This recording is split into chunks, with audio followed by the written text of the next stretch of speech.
ओरा नाम के गांव में एक विधवा स्त्री रहती थी। उसका नाम गोमती था। उसकी सुंदरी नाम की एक बेटी थी। वह जन्म से ही गोरी चिट्टी और सुंदर थी। जब वह बड़ी हुई तो उसकी शादी के लिए दूर दूर से जाने माने रईसों के रिश्ते आने लगे। सुंदरी जिस रिश्ते के लिए राजी हुई, उसकी मां ने उसी रिश्ते के लिए हामी भर दी। जिस दिन सुंदरी का शगुन चढ़ा, गोमती को उसी रात सपने में एक खतरनाक सांप दिखाई दिया। अब तो हर रात सपने में यही होता।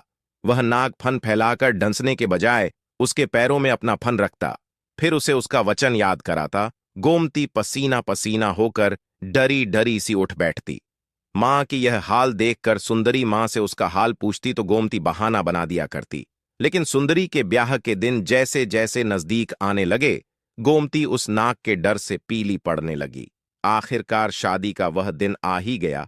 उसके एक रात पहले गोमती को उस सांप का सपना फिर आया। सपने में सांप चेतावनी दे रहा था कि यदि सुंदरी का ब्याह किसी और से हुआ तो मैं सुंदरी को शादी से पहले ही दस लूंगा। अब तो गोमती और भी डर गई। उसे एक पुरानी बात याद आ गई।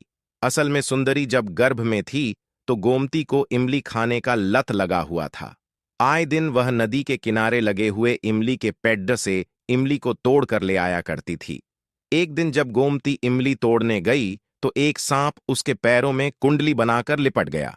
वह भयभीत होकर वहीं जमीन पर गिर पड़ी। शाम का समय था। दूर दूर तक उसे बचाने वाला कोई नहीं था।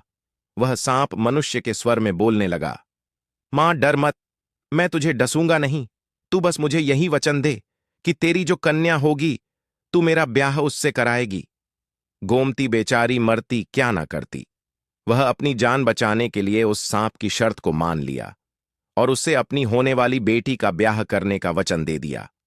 3 महीने बीतने के बाद जब गोमती ने सुंदरी को जन्म दिया तो वह सांप फिर गोमती के पास आया और उसे उसका वचन याद दिलाया।